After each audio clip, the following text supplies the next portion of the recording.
देखो, सबसे पहली बात हमारी कमजोरी क्या है, हम परेशान हो जाते हैं। संसार में देखो तो परेशान, परमार्थ की तरफ देखो तो हम परेशान हो, ये हमारा आदत स्वभाव बन गया परेशान होना।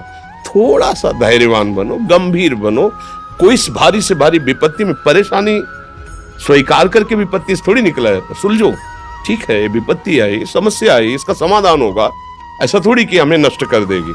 अगर अभी हमारी बड़ी हानि हो जाती है, हम कल इससे बड़ा लाभ प्राप्त कर सकते हैं। हमको एकदम बिल्कुल गंभीर रहना है, इतने कमजोर नहीं बन जाना। अब वो गए तो क्या होगा, अब वो वस्तु गई तो क्या, पद गया तो क्या होगा। प्रयास किया था, ये पद मिला था, इससे बड़ा पद प्राप्त करूंगा, मैं इससे बड़ा महान बनूंगा। ठीक है, एक बार गिर गया, गलती हो गई, दंड भोगूंगा, फिर इससे ज्यादा संयम में रहूंगा। बिल्कुल मतलब एकदम फ्रेश दिमाग रखना चाहिए।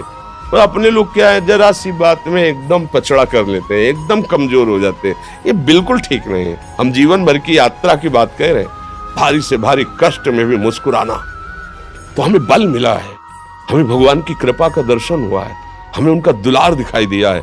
अगर ऐसे तो भाग जाते, फिर परमार्थ में थोड़ी चलना होता है।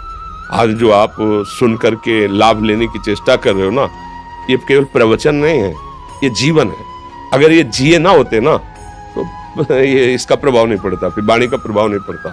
हम इसीलिए कहते हैं, जैसे आप लोग एकदम परेशान हो जाते हैं, जब बोलो क्या हमसे ज्यादा परेशानी होगी, दोनों किडनी खराब, दवाई लाने के लिए पैसे नहीं, पानी रखा है हम उठ के पी नहीं सकते, भीषण शरीर में कष्ट, भीषण बुखार, क्योंकि किडनी फेल, जरा में बुखार, खाने को क्या, रोटी मांग के लाओ। अगर वहां सब्जी मिलती है तो लाल मिर्च ऐसी पड़ के मिलती थी कि पा नहीं सकते थे। आप सोचो, पानी लाना है तो मुझे लाना है, पीना है तो मुझे पीना है।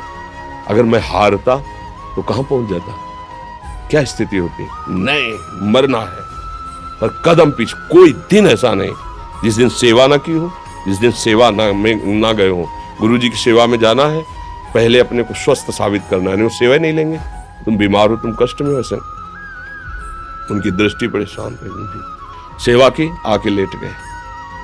फिर हिम्मत की, अपनी श्री जी की सेवा की, मधुकरी नहीं गए, 3-3, 4-4 दिन भोजन नहीं गए, पर सेवा नहीं छोड़ा, दिनचर्या नहीं छोड़ी। और उसका प्रधान कारण संयम, ब्रह्मचर्य, भगवत आश्रय, नाम जप, कभी हारने नहीं दिया। अभी भी थोड़ी देर बाद डायलिसिस शुरू हुआ, हारने, आपको हारे हुए नजर आ रहे हैं। शरीर में पीड़ा है, किडनी फेल है, ऐसा तो हम स्वस्थ बैठे हैं, पीड़ा है, बार बार प्यास लगती है, थोड़ा थोड़ा पानी मिलता है, लेकिन हम आनंदित हैं, हम प्रसन्न हैं। हम लड़ाई में हारे नहीं हैं, ना हारेंगे, हम जीत चुके हैं। हम अपने मालिक के भरोसे में अपना संवाद, तो वो ये हम अपनी बड़ाई नहीं बता रहे, हम आपको बता रहे समस्या। सोचो, तुम्हारे पास तो माँ है, भाई है, बहन है, परिवार है, कोई ना कोई तो है ना। मेरा किसी ने कभी जीवन में ध्यान भी नहीं दिया, क्यों? बचपन से बाबा जी बन गए, किसी से प्यार नहीं, किसी से संबंध नहीं, कोई जानकारी नहीं, हम कहाँ हैं, वो कहाँ है, किसी से कोई मतलब नहीं। अच्छा, जवान साधु कौन श्रद्धा करे? कभी गांव जाने की हिम्मत नहीं पड़ती कि रोटी मांग ले, पता नहीं लोग क्या सोचेंगे, क्या भावना कर ले। हम दरवाजे पे खड़े हैं, क्या कैसी भाव, जो हमारे सामने आकाश वृत्ति से आया यौवन अवस्था में, वही पाया, अन्यथा भूखे रह गए। जब हम हर समय अपने को विवेक के द्वारा सावधान रखे तो हम कभी निराश नहीं हुए, कभी उदास नहीं हुए, कभी ऐसा नहीं लगा कि यार हम दुखी, कभी नहीं लगा। उसी का फल है कि उस सुख का संकेत मिल गया जहां दुख की निशानी भी नहीं, वही उसी के बच्चे हो। हम सब उसी धातु से बने हुए हैं। हम इतना क्यों परेशान हो जाते हैं? हम ये देखते हैं अपने लोग, थोड़ी बात बिगड़ गई परेशान, नहीं बिगड़ी तो बिगड़ जाने की संभावना में परेशान है। आज सुख है लेकिन कल सुख छिन जाएगा, तो हम आज के सुख में सुखी ना होकर कल के दुख की आने की संभावना में हम भयभीत हो। मतलब क्या हमारी सोच रह गई? हमको इतना बलवान बनना है कि सुख और दुख दोनों हमको छू न सके। भारी से भारी सुख की व्यवस्था है तो अहंकार नहीं, हर्षित होकर किसी का अपमान न करे कि हम धनी, हम पदाधिकारी, अमुक। भारी से भारी दुख आया तो हमें किसी के सहयोग की जरूरत नहीं, हम फिर अपने कदम बढ़ाएंगे, हम फिर जुड़ी हुई अपनी भावनाओं को सजाएंगे। मस्त जीवन, एकदम तुम अविनाशी के बच्चे हो। शेर का बच्चा भेड़ों के बीच में फंसकर म्यों म्यों बोल रहा है, बस अगर दहाड़ना सीख जाए तो कोई भी उसे परास्त नहीं कर सकता। ऐसे भगवद अंश, तू प्रपंच में फंसकर अपने को इतना दीन क्यों देख रहा है? तू ऐसा है कि भगवान के दिव्यास्त्र में भी ताकत नहीं तेरे को मार सके। तू अविनाशी का अविनाशी बच्चा है, विनाशी भोगों को, विनाशी शरीर को मैं मान के इतना भयभीत, इतना दुख ठीक नहीं। ये सबके लिए, केवल एक के लिए नहीं। आप समझो, आप लोग सोचते हैं हम गृहस्थ होकर भला ऐसी स्थिति कैसे।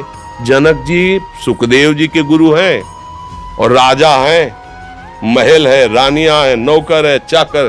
क्या सुखदेव जी जिनके शरीर में लंगोटी भी नहीं है, दिगंबर, परमहंस के गुरु है जनक जी जो राजा हैं। समझो आप ऐसा ना सोचे कि हम नौकरी कर रहे हैं, हम संसार में, हम गृहस्थ हैं, हम आध्यात्मिक की ऊंचाई पर नहीं चढ़ सकते। नहीं, आप एक सरकारी नौकरी या आप किसानी या व्यापार करते हुए आप एक अध्यात्म की ऊंचाई में चढ़ सकते हैं। और अध्यात्म ही है जो तुम्हें इस माया के दुख सुख से ऊपर उठा सकता है।